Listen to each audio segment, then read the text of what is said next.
The academy bully marked a human small girl. The instructor stopped the fight too late. Zara Chen stood at the window of her small room and looked out at the 3 moons of planet Veloris. She was 12 years old. She was also the smallest person at the Galactic Unity Academy. Most alien students were twice her height. Some were 3 times her size. But Zara had earned her place here. She had solved math problems that confused teachers who had lived for hundreds of years. She was the youngest human ever accepted to this school. The academy was famous across the galaxy. Students came from 100 different worlds to study here. They learned science, history, combat, and diplomacy. The goal was to create leaders who could bring peace between species, but peace was hard to find in the hallways.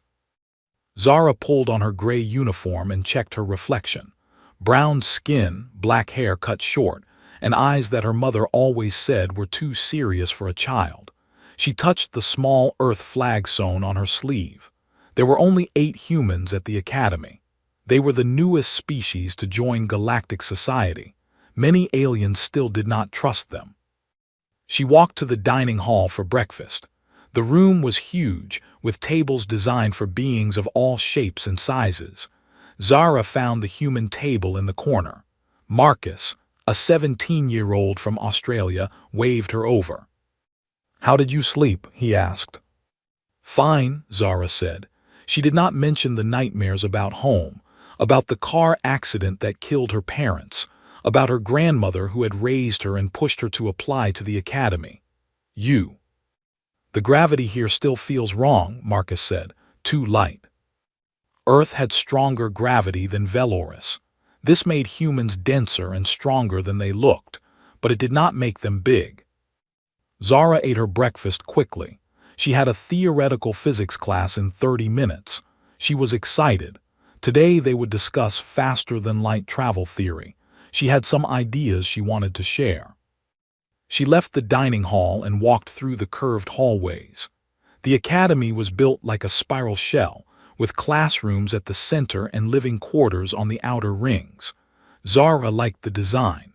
It reminded her of the seashells she collected as a child on the beaches of Malaysia. She turned a corner and stopped. 3 Dromaxi blocked the hallway. They were reptilian creatures, scaled and muscled from a planet with gravity even stronger than Earth. The largest one stood in the center. His scales were dark green, almost black. His eyes were yellow with slit pupils. He was Krathful, a final-year student. He was also the person Zara feared most at the academy. "Little soft skin," Krathful said. His voice was deep and rough. "Walking alone again." Zara kept her face calm. "I am going to class." "Class can wait." Krathful stepped closer. His 2 friends laughed. "I have been watching you, human. You think you are smart.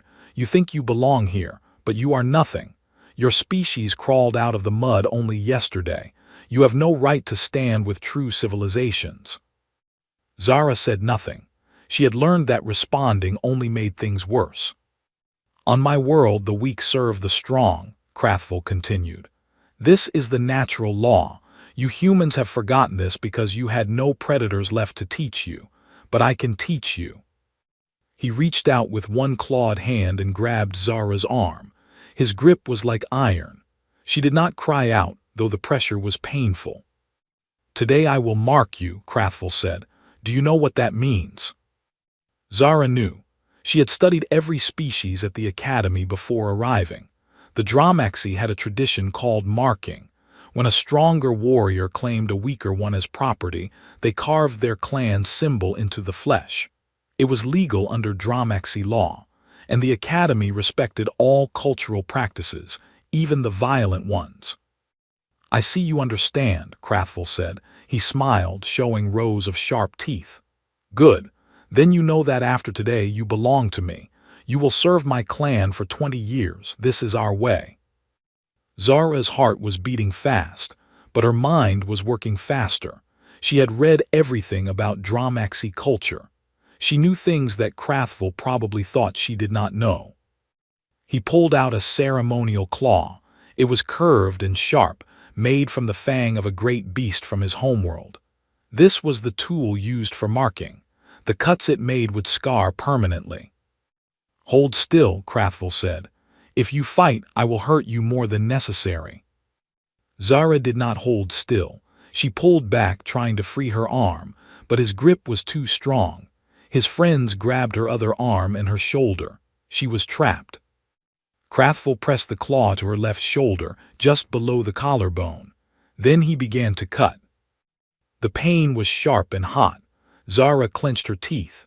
She did not scream. She would not give him that satisfaction. Blood ran down her arm, soaking into her gray uniform. The claw moved in precise lines, carving a symbol into her skin. It was the mark of Krathvul's clan, 3 curved lines crossing a circle. When he finished, he stepped back and admired his work. "Now you are mine, little human. The mark proves it. Go to your teachers. Go to the council. They cannot help you. This is legal. This is tradition." His friends released her. They were all laughing now. Zara looked down at her shoulder. Blood was still flowing from the wound. She could feel it dripping down her arm. The pain was constant, burning. Then she looked up at Krathvul.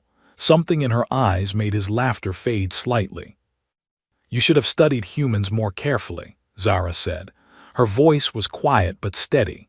"You should have learned what the marking ritual truly means under your own law." Krathvul frowned. "What are you talking about?" "The marking is a challenge," Zara said. "By your own traditions, the marked one has the right to fight back. If they win, the marker becomes their property instead. The duel continues until one side submits or cannot continue, and only the one who was marked can end the fight." Krathvul's yellow eyes widened. "You would not dare. I will kill you." Zara smiled. It was a cold smile, a smile that had no happiness in it. "You made a mistake," she said. "You thought I was weak because I am small. You thought I would cry and beg and accept my place. But you do not understand humans. You do not understand what we are." She wiped blood from her arm and looked at her red fingers. "That was foolish," she said. At that moment, Instructor Valthine entered the hallway. She was a Silurian, tall and thin with silver skin and 4 arms. She was a veteran of 3 wars and one of the most respected teachers at the academy. She saw the blood, she saw the mark. She began to run toward them, shouting for them to stop.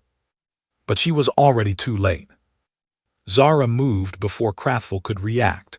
She did not run away. She ran toward him. This surprised him. Every species in the galaxy had some form of retreat instinct. When faced with a larger predator, creatures ran or froze or submitted. This was basic biology. This was how survival worked. But humans had evolved differently. On Earth, humans were not the strongest animals. They were not the fastest. They did not have claws or fangs or armor. What they had was something stranger. They had the ability to keep going when every other creature would stop. They could run for days without rest. They could survive wounds that would kill most beings. And they had minds that refused to accept defeat.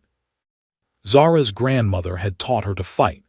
After Zara's parents died, her grandmother decided that her granddaughter would never be helpless. She hired teachers. Zara learned boxing, judo, and salat. She trained every day for 3 years before coming to the academy. She was not strong enough to hurt Krathvul with a normal punch. She knew this, so she did not try. Instead, she went for his eyes. Her small fist shot toward his face. Krathvul raised his arm to block, but Zara was already changing direction. Her fingers jabbed at the soft tissue around his left eye. The scales there were thinner, more sensitive. Krathvul roared in pain and swung his arm. The blow caught Zara in the chest and threw her backward. She hit the wall hard. For a moment she could not breathe. But she stood up. Instructor Valthine was shouting now. "Stop this immediately, both of you." Zara ignored her. By Dromaxy law, the marked one controlled the duel. Only Zara could end it, and she had no intention of ending it. Krathvul's friends moved to help him, but Valthine stepped between them. "You cannot interfere in a marking duel. This is the law your own people created. Stand back." The Dromaxi hesitated. They looked at their leader, who was touching his eye and growling. "I do not need help to crush an insect," Krathvel said. "Stay out of this."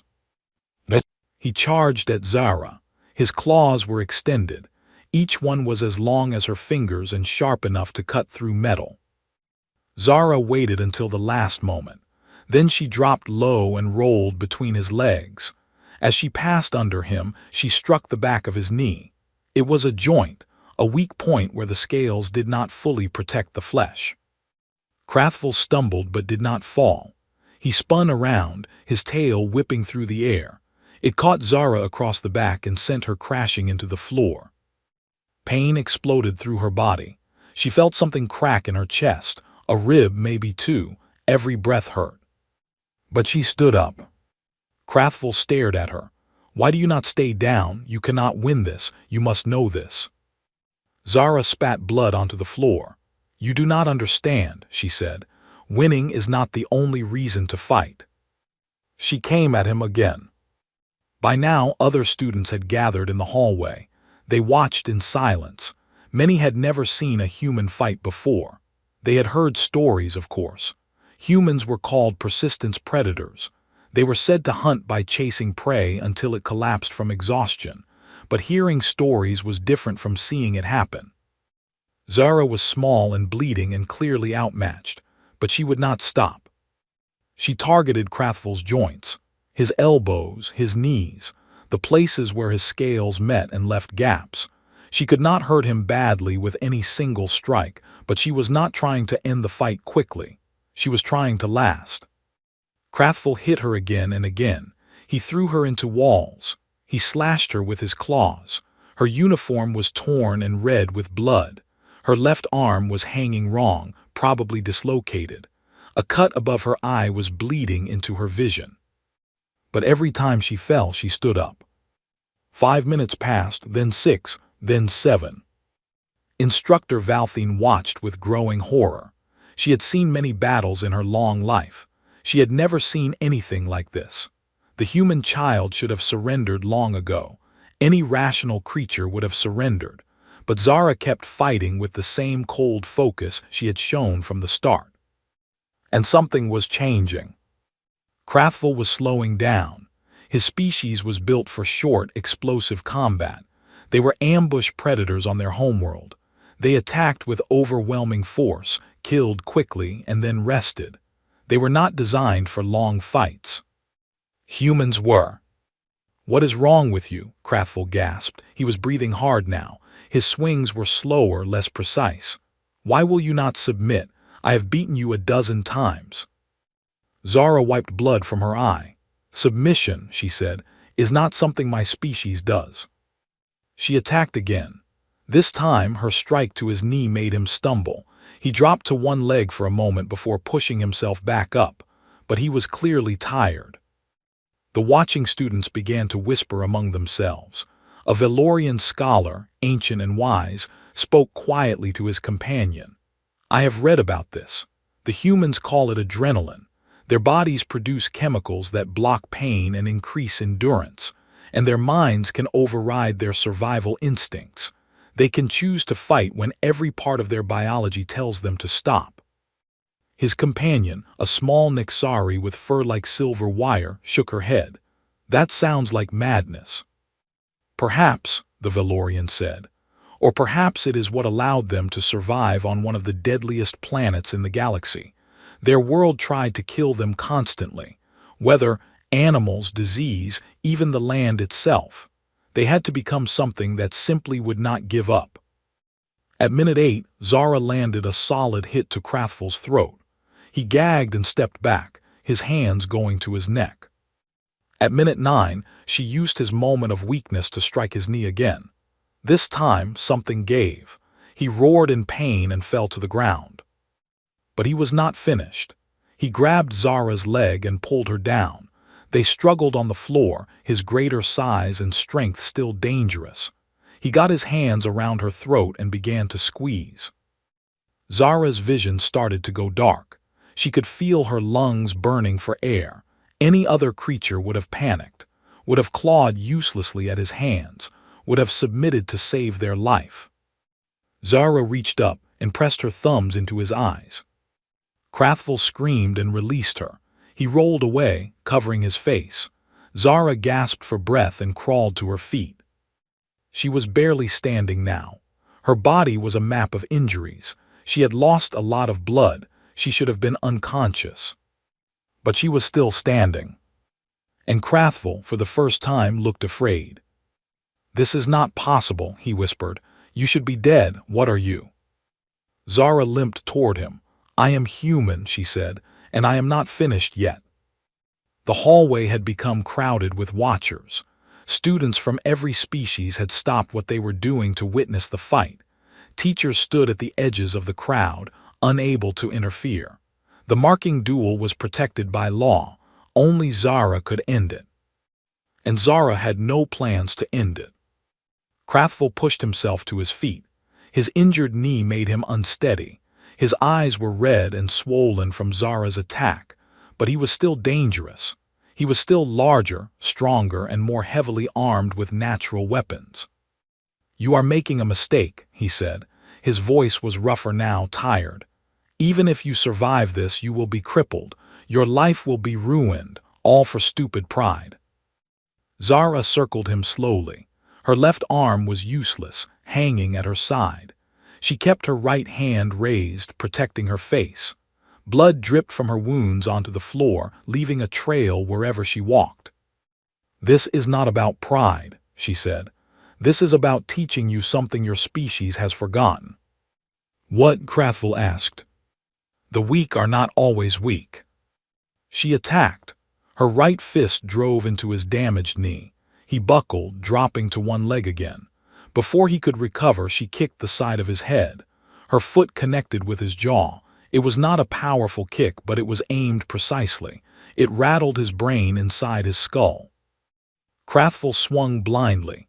Zara stepped back, just barely avoiding his claws. She was learning his patterns now. 10 minutes of fighting had taught her how he moved, how he attacked, where he left openings. Her mind was cataloging everything, finding weaknesses she could exploit. This was another human trait the galaxy did not fully understand. Humans were pattern hunters. Their brains were designed to find connections, to learn from experience, to adapt in real time. What seemed like chaos to Krathvel was actually a constant flow of information to Zara. Every swing he made told her something. Every movement revealed a flaw. At minute 11, Zara landed 3 hits in a row, one to his knee, one to his throat, one to the nerve cluster under his arm. Krathvel dropped his guard for just a moment. Zara jumped. She grabbed his head with her good arm and wrapped her legs around his neck. Her weight was not much, but it was enough to throw him off balance. He stumbled backward, crashing into the wall. She squeezed, cutting off the blood flow to his brain. Krathvel thrashed. He reached up and pulled at her, tearing her uniform, scratching her skin. But Zara held on. Her grandmother had taught her this technique. It was called a choke. It did not require strength. It required position and the will to hold on. Humans had a lot of will. Krathvel's movements became slower, more desperate. He slammed his back against the wall, crushing Zara between his body and the hard surface. Something else broke inside her. She felt it go, felt the sharp pain that meant serious damage. But she did not let go. Finally, he fell to his knees. "Submit," Zara said. Her voice was barely a whisper. "Say the words." Krathvel tried to speak, but no sound came out. He was fading, losing consciousness. Zara released him. He collapsed face first on the floor, gasping for breath. She rolled off him and lay on her back, staring at the ceiling. Every part of her body screamed in pain. She could taste blood in her mouth. Her vision was going gray at the edges. But she was not finished. Slowly, painfully, she got to her feet. It took her 3 tries. Each time she fell, the crowd held their breath. Each time she stood again, they exhaled in disbelief. Zara limped to where Krathvel lay. He was conscious now, but he was not moving. He looked up at her with something new in his yellow eyes. It was not anger anymore. It was not hatred. It was fear. Say the words, Zara said again. Submit to me and this ends. Krathvel's friends pushed forward. They could not stand to watch their leader humiliated by a tiny human child. They would break the law and face the consequences later. But before they could reach the fighters, other figures stepped into their path. The 7 other human students at the academy had moved through the crowd without anyone noticing. They stood in a line between Krathvel's pack and the 2 fighters. Marcus was in the center, his arms crossed. The others stood beside him. None of them spoke. None of them made threats. They simply looked at the Dromaxi with flat, calm eyes. The Dromaxi stopped. They recognized something in those eyes, something ancient and dangerous. These humans were pack creatures. They protected their own, and they were willing to fight all of them right here and right now. The galaxy had many predator species, but most of them were solo hunters. They fought alone, competed with their own kind, formed only temporary alliances. Humans were different. Humans formed bonds that could not be broken. They called it family. They called it tribe. They called it friendship. What it meant was simple. Hurt one human and you face them all. Krathvel's friends looked at each other. They looked at the human students. Then they stepped back and did nothing. In the center of the hallway, Zara stood over her fallen enemy. Her blood had formed a pool around her feet. Her body was barely holding together, but her eyes were bright and focused. "Submit," she said for the 3rd time. Krathvel closed his eyes. His voice came out as a croak. "I submit. I yield to you. By the laws of my people, I am yours." The words echoed through the silent hallway. Zara nodded. Then she reached down with her bloody hand and pressed her thumb to his forehead, leaving a red mark on his scales. "I accept your submission," she said. She spoke in Dromaxi now, perfectly pronounced. "You are clan-bound to me. For 20 years you will serve. This is your law. This is your tradition. I am simply following it." She had planned this. From the moment his claw touched her shoulder, she had known exactly what she was going to do. She had studied Dromaxi culture for months before coming to the academy. She had learned their language, their customs, their laws. She had prepared for this possibility, hoping she would never need to use what she learned. Krathvel had thought he was claiming a slave. Instead, he had given her a servant. Instructor Valthine finally moved forward. Her silver face was impossible to read. "This duel is concluded," she announced. "Medical teams will be summoned for both combatants. All students will return to their activities." Nobody moved. Valthine looked at the crowd. "Now," she said. The students began to scatter, but they kept looking back at the small human girl who had just defeated one of the most feared students at the academy. Zara swayed on her feet. Her vision was almost completely dark now. She had pushed her body far past its limits, but she had won. Marcus caught her as she fell. "We have you," he said quietly. "You are safe now." Zara smiled. It hurt to smile, everything hurt, but she smiled anyway. "I know," she whispered, and then she lost consciousness. Zara woke up in the medical bay 3 days later. The room was white and clean, filled with machines that beeped and hummed. Her body was wrapped in bandages and connected to tubes that fed medicine directly into her blood. A Helorian doctor stood beside her bed. He was blue-skinned with 6 fingers on each hand and eyes that changed color with his emotions. Right now, they were orange, which meant he was relieved. "You are awake," he said. "Good, we were worried." Zara tried to speak, but her throat was too dry. The doctor gave her water. "You had 4 broken ribs," he continued, reading from a screen. "A dislocated shoulder, a punctured lung, deep cuts on your arms, chest, and face, internal bleeding, a fractured cheekbone, damage to your spinal cord that we managed to repair." He looked at her with respect in his color-shifting eyes. "By all medical logic, you should have died. Your body continued fighting long after it should have shut down." "Humans are stubborn," Zara whispered. "Yes," the doctor said. "I am beginning to understand this." The door opened, and Instructor Valthine entered. She moved to the foot of Zara's bed and stood with her forearms clasped behind her back. "How do you feel?" she asked. Zara considered the question, "Like I was hit by a shuttle." "You were hit by something worse than a shuttle. Krathful has killed before. He was the strongest warrior in his clan before he came to the academy. You should not have been able to beat him." "But I did." Valthine nodded slowly. "Yes, you did." She paused. "The Academy Council has been discussing what happened. Many of them are upset. They believe humans are too dangerous to be allowed here." Zara felt a cold knot form in her stomach. "Are they going to expel me?" "No, they cannot. You broke no rules. Krathful initiated the marking ritual. You responded according to his own cultural laws. Everything you did was legal." Valthine's silver face showed something like amusement. "In fact, several council members pointed out that you showed remarkable knowledge of Dromaxi tradition, better knowledge than most Dromaxi students." "I like to be prepared." "Clearly." Valthine pulled a chair next to the bed and sat down. "I have been teaching at this academy for 40 years. I have seen students from 100 different worlds. I thought I understood what humans were. I was wrong." Zara said nothing. She waited. "When your species first made contact with the galaxy, we studied you carefully," Valthine continued. "We learned that you came from a high-gravity world with extreme weather and dangerous wildlife. We learned that you were persistent predators who hunted by running prey to death. We learned that you had unusual pain tolerance and healing abilities, but we thought these were simply physical traits. We did not understand what they meant." She leaned forward.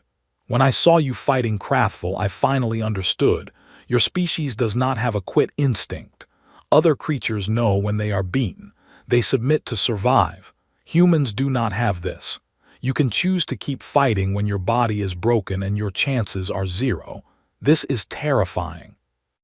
"We call it determination," Zara said, "or stubbornness, depending on who you ask."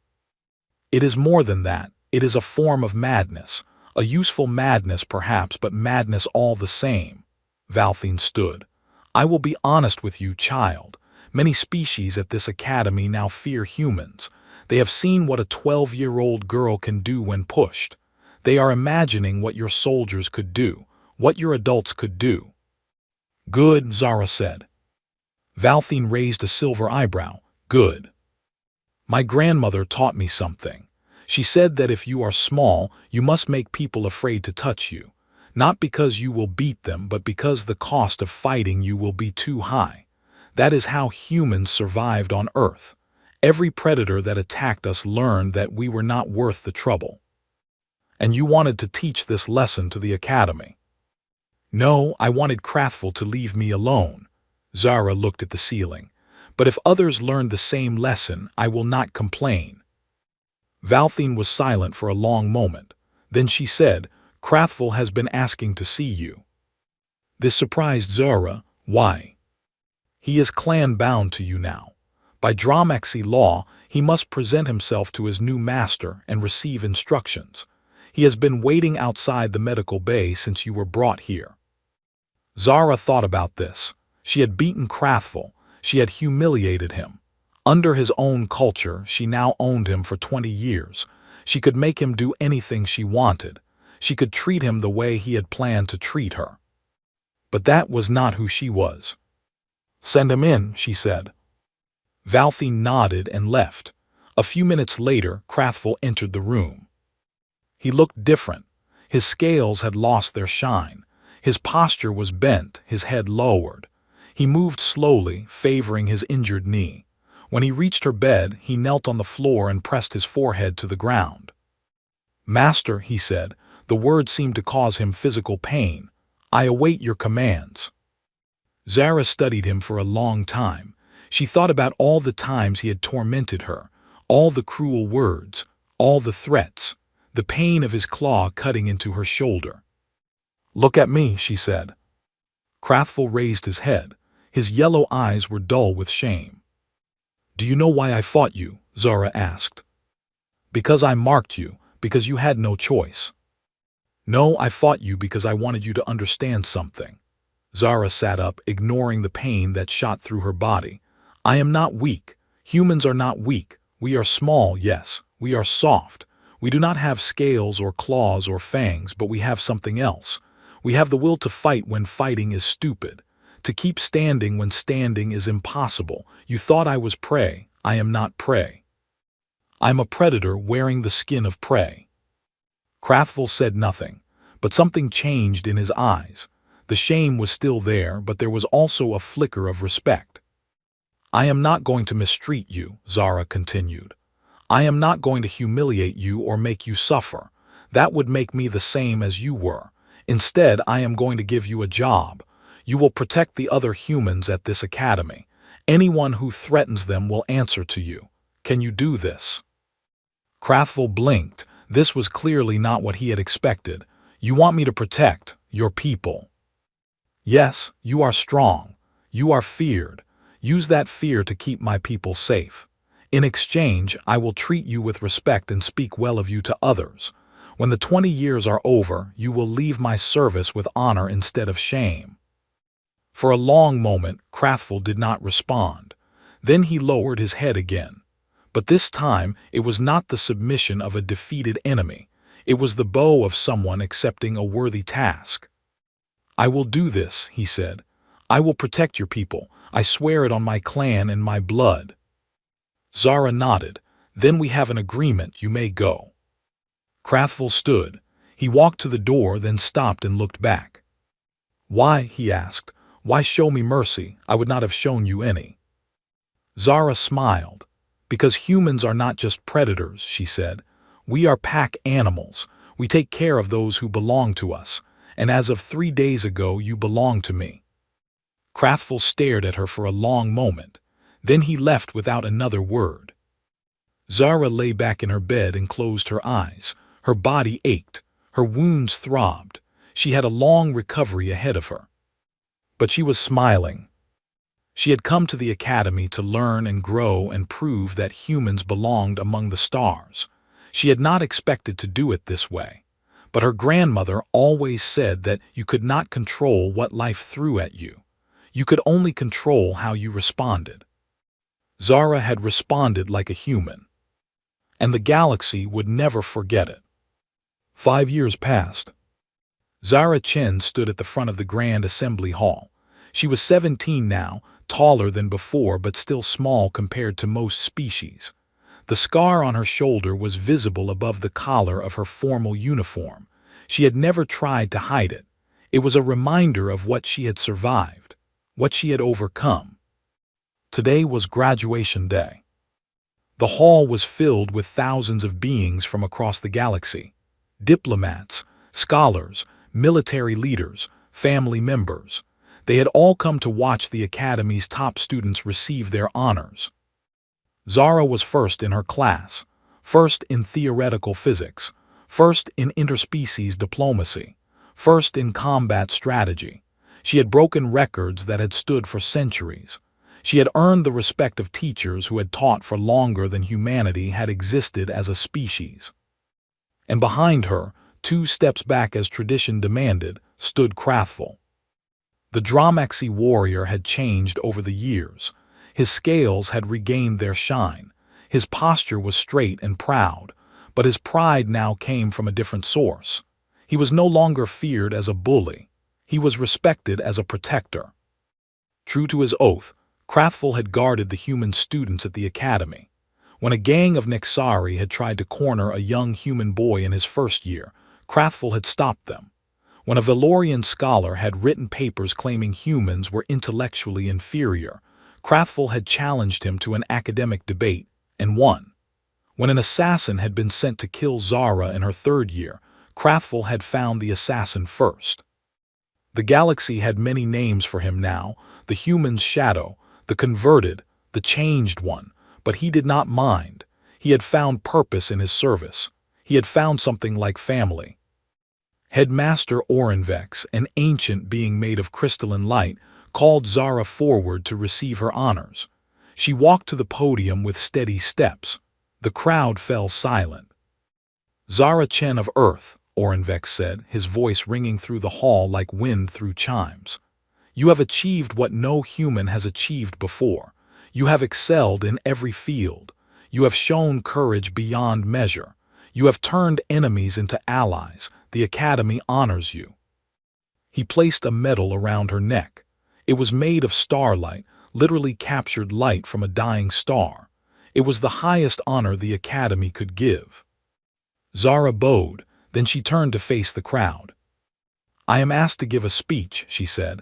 Her voice was calm and clear. I am told I should inspire the younger students, tell them they can achieve anything, the usual words. She paused.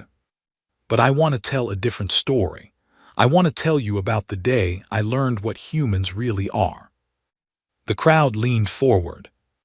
When I was 12 years old, a Dromaxi warrior marked me as his property. He cut his clan symbol into my shoulder with a ceremonial blade. He expected me to submit, to accept my place, to be the weak, soft creature he thought I was. Zara touched the scar on her shoulder. I did not submit. I fought him for 11 minutes.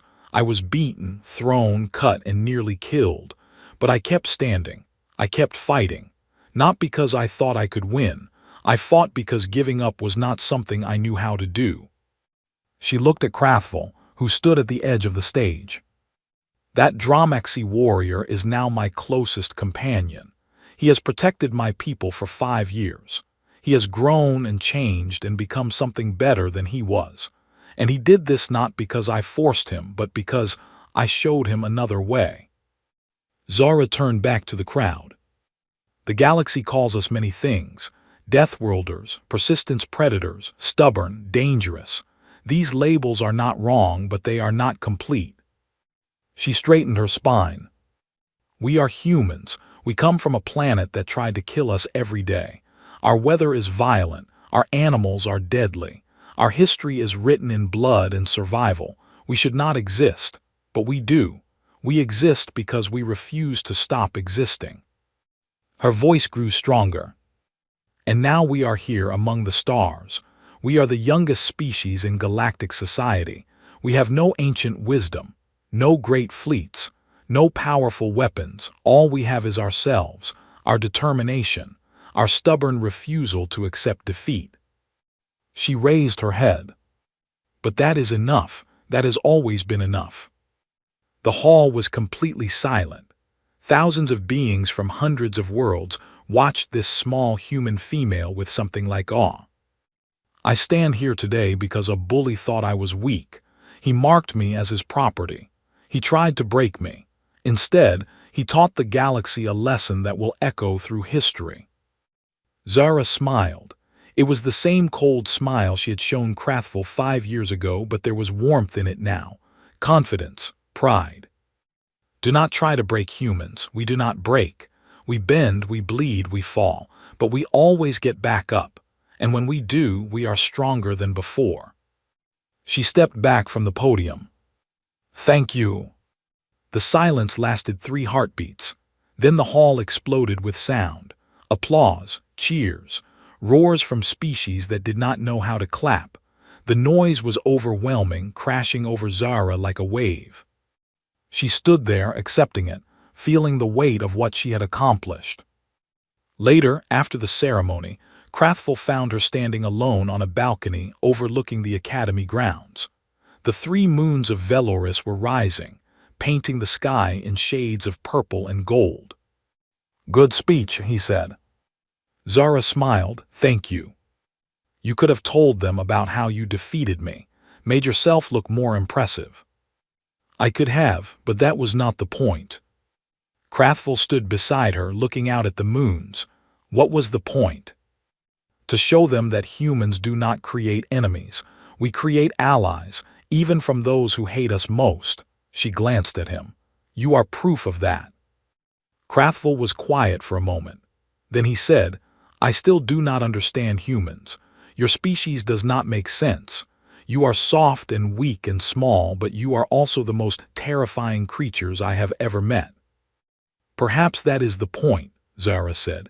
Perhaps we are terrifying because we are soft and weak and small. We have nothing to rely on except ourselves, so we made ourselves into something that nothing can stop. She looked up at the stars. My grandmother told me something before she died. She said that the universe does not care about us. It does not want us to survive, but we survive anyway. We survive through sheer stubbornness, through refusing to accept what the universe tells us is possible. Krathvil nodded slowly, the species that does not know how to lose. Zara smiled. Yes, that is what we are. They stood together in silence, the human and the Dramexi, watching the moons rise over a world far from Earth.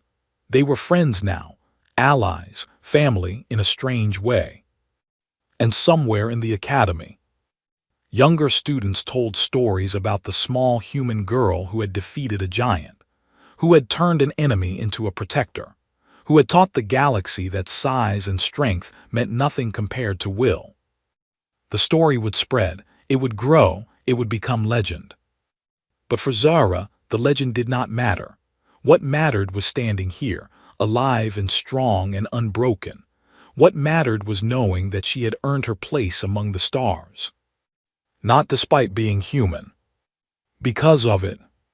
The moons climbed higher, the stars burned bright, and Zara Chen, the small girl who had changed the galaxy, smiled at the darkness and did not look away. She was human. And that was enough.